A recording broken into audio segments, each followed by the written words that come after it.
I don't have any eggs yet. I need to take some action.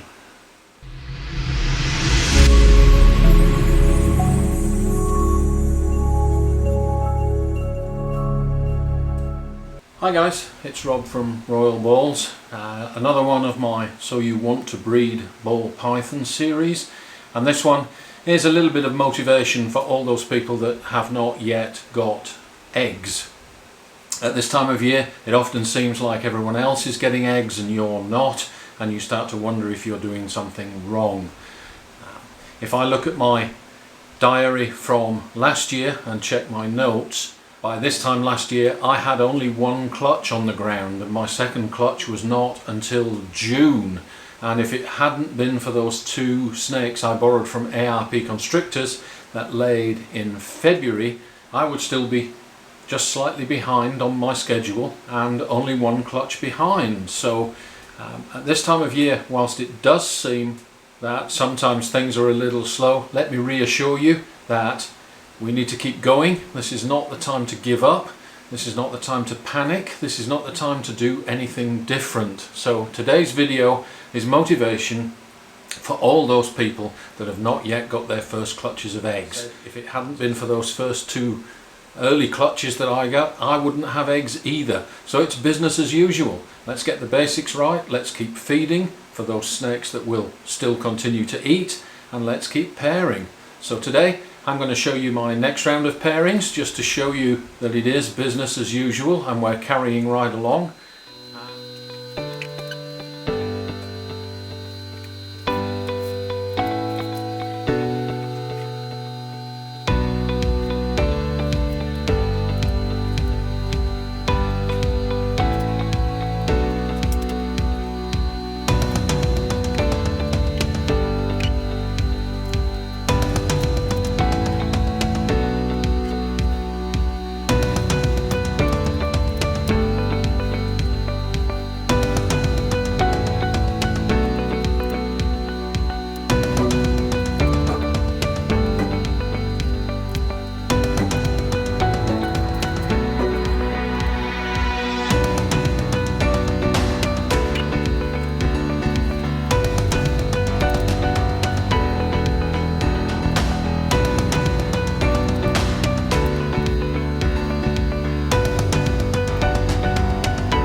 And then I'll show you some of the females that I've been pairing up that are still looking good for this season, just as a little bit of motivation to see what's coming at Royal Balls. I hope your seasons are progressing well, and I hope this gives you the motivation to carry on. Let's just take a look at this girl. This is my Silky Way, and she has now been locked 3 times with the asphalt male that was a little reluctant to start with. She laid for me in the middle of June last year, so she is due to ovulate sometime soon. She's been off food for a couple of months now, I got a last lock in last week. You can see that she is still very thick and her colour is still bright and glowing. So this girl is on her way to ovulation. It can't be far away now. This is my pied female in a rather dirty tub. I just took the male out that she was paired with this morning. They were done. They did have a good lock. This female is still eating for me, but you can see that she is still very thick and chunky. This is another female that we just keep going. Fingers crossed she's going to give us a clutch of eggs. This girl gave me my April clutch of eggs last season, and you can see that quite clearly she is actually still building at this time. Again, she wasn't paired up this time around. She's due to be paired up next week. We'll get another lock in, but this girl is clearly still building, so we just keep going. Here's another girl, Camel Sable. She is off food now. She's paired to the GHI Mojave, and again, obviously still building, so we just keep going. Pair on schedule. She is off food, but I do offer food when I feed the rest of my snakes, so business as usual for this girl. Keep going. Another dirty tub.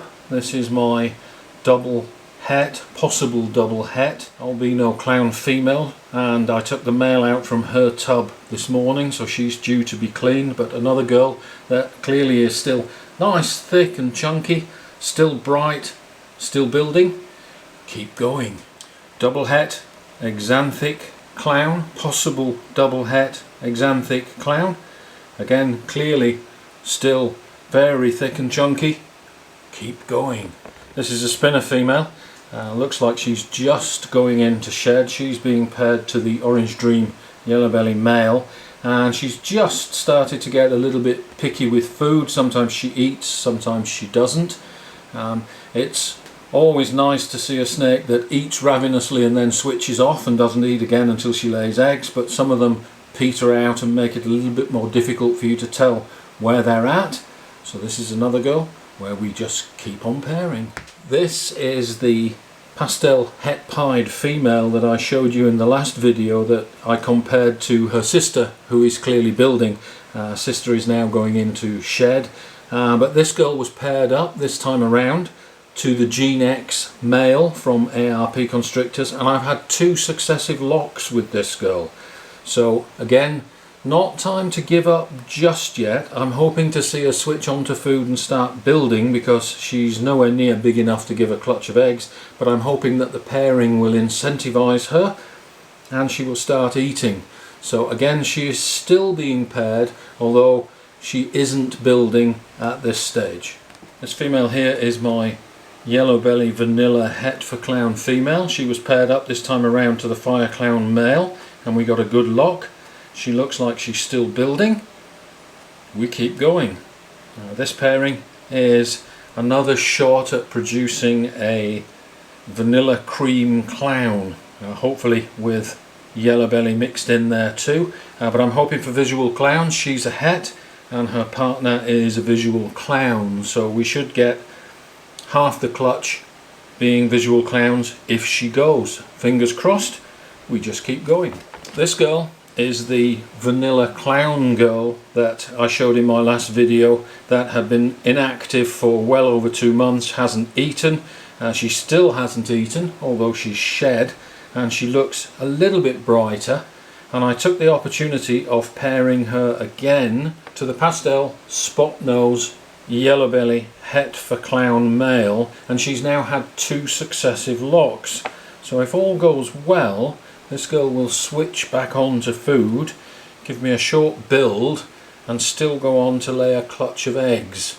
I might be being a bit hopeful with this one. This might be wishful thinking, but we keep going.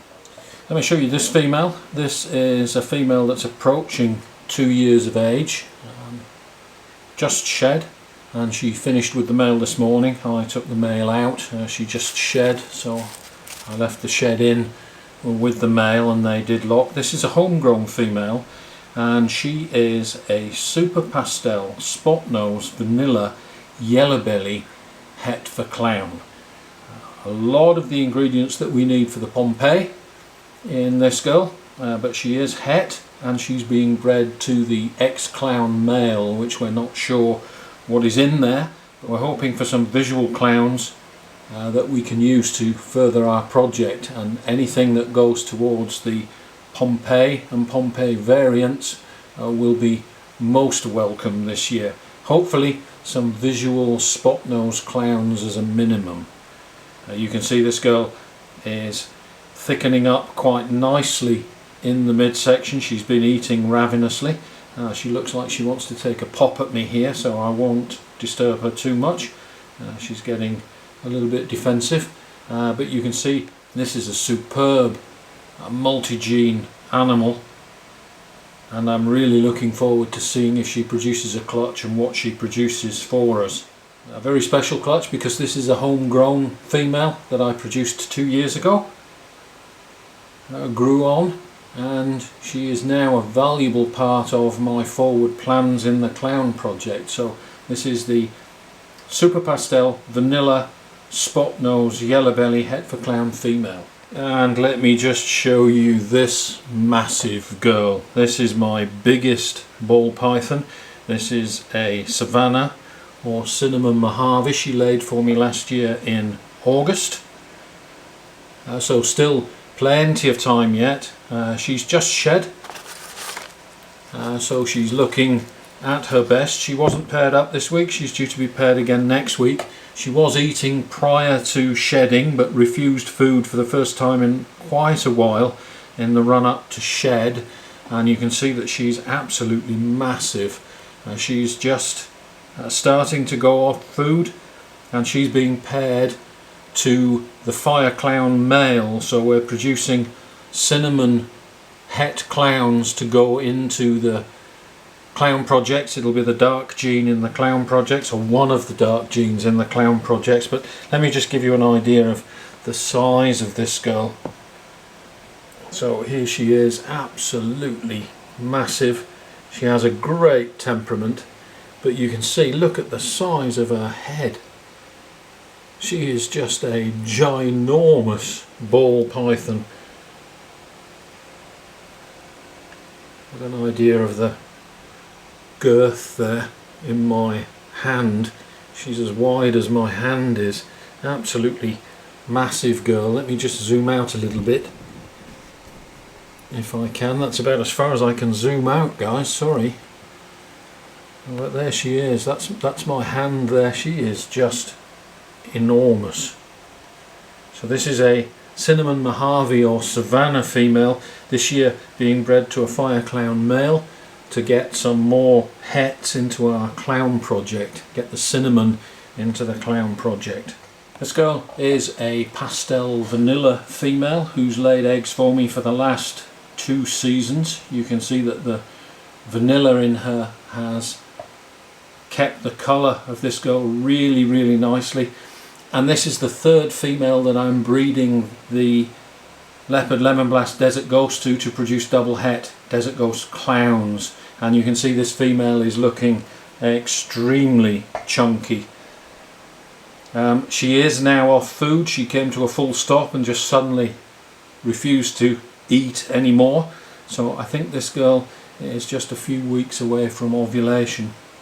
You can see that she's coiled up uncomfortably. Very thick in the body, so hopefully she gives us our 3rd clutch of het Desert Ghosts for our project in the next couple of seasons. So another one to watch. This one is coming up to ovulation fairly shortly. She will be paired one more time to the male, and that should about do it. Let's just quickly look at a couple of males that I'm using this year in my projects. This is the X-Clown male that we keep talking about. It is a visual clown, but very dark, high contrast visual clown with an unusual head stamp, so we're not sure what actually is in this guy. Some of the pattern is reminiscent of fire, but it isn't fire. So we're going to find out this year. ARP, one of the other local breeders, and myself have all got examples of this clown from the ARP line. So I am putting this guy to the female that you just saw, the multi-gene female het for clown. So this is the X-Clown male that I'm using. just to add a little bit of eye candy to our motivational video. Okay, this is another male that I'm using in some of my projects. This is a pastel yellow belly spot nose het for clown male, and again the idea of this male is to get visual spot nose clowns from him. So he's going to a couple of different females who are visual clowns, and hopefully he'll give us some visual spot nose and yellow belly clowns. So that's another one of the males that I'm using in my projects this year. And I could not show you males without showing you this guy. This is the leopard lemon blast desert ghost male that's featured in a lot of my projects this year. We're making double hets and het desert ghosts, and he is the father of the first two clutches, which are due to hatch any day now. They're on day 55, day 54, the first two of his clutches, which I'll be sharing with you. But this is the dad. He did go off food, but he's back eating again now. I moved him out of the snake room into the quarantine rack to get him away from the scent of all the females, and this guy has eaten for me 2 weeks in a row now. So he's back on the roster and servicing one female. You can see he's absolutely superb. Great example of the brightness of Desert Ghost. And this is the guy that when we imported had the eye infection that required veterinary treatment, which I featured in an earlier video, and we were extremely worried that he wasn't going to pull through, but you can see that he did. And he is the star of my breeding program this year. So this is the leopard lemon blast desert ghost male, and you can see he's doing fantastic. And since this is in part a motivational video to keep you guys going until your own females start to lay eggs, this is the star of my 2020 production. This is a Firefly Enchi clown male. You've seen him before, but he is absolutely stunning. So I have no qualms about showing him again, showing him off to you guys. Give him some airtime. Absolutely superb, bright Firefly Enchi clown that I produced last year. He seems to be popping up on Instagram reposts in various places. So he's a very popular snake on Instagram. And we actually made two of them. This is his brother. This guy is slightly more reduced and a slightly different colour. And I think, given the way that these are colouring up, that this is Firefly Enchi, and this is just a straight pastel Enchi clown, but it could just be a variation on the theme because they have very similar head stamps. As I say, this one is much more reduced, but the pattern on this one is much more like Mum. You can see this one is a deeper yellow than this one. So I think Firefly Enchi and pastel Enchi clowns, both males. They're both growing really fast and definitely worth showing when we're looking at eye candy and inspiration in our breeding programs. Hopefully this season I'll get something even better than these two guys. Okay guys, the season is far from over, so all you guys that have not had eggs yet, keep on pairing. You guys know the drill. You've seen all the previous videos and you can see that I'm in the same boat. We're still pairing away, plenty to go yet, so don't give up. A little bit of eye candy for you as we follow through my season. My next video is undoubtedly going to be clutch 1 and clutch 2. They're on day 55 and day 54, and these are the double het and het desert ghost clutches. So I'll be sharing those with you in the next few days. We will talk a little bit about eggs, what to expect during incubation, some of the do's and don'ts, and some interesting observations on eggs while you incubate. I know some of you are a little bit worried that your females have actually ovulated and you've missed it and you're not sure what to do. And obviously my females have not yet ovulated. You can review some of the videos that I've done in previous years where I've looked at ovulations and what to expect from your females. We'll be doing that again, but I obviously have to wait until my females ovulate to do that. There are signs if you miss the ovulation that will tell you that your female has ovulated. But for now, to all you guys that are a little bit worried because you're not sure if your female has ovulated or not, if you've been pairing her and she's been off food for 6 or 8 weeks and then she sheds, that is possibly a prelay shed. So go ahead and prepare for eggs. There is no harm in being prepared. Don't get caught out a second time. So assume your female has ovulated. After prelay shed, 30 days later approximately, she will lay eggs, so be prepared. If you're not 100% certain, there is no harm during that 30-day period in pairing your female up again with the male, just in case she has not yet ovulated and you're worried that if she doesn't see a male she won't go on to lay eggs. So you can take the halfway house, prepare for eggs, pair her up during that month period, but don't leave the male in there for too long if they're obviously uncomfortable together. That's very stressful. If your female has ovulated, she may not want to have anything to do with a male, so do take him out if they appear to be not interested. But you will do no harm if you put a male in with a female that has ovulated. She is going to go on and lay eggs. So, okay guys, egg cutting, or rather not egg cutting, because I prefer to let my eggs pip naturally, but that will be my next video, so we'll see you on the next one. Don't forget to share, like and subscribe. See you next time.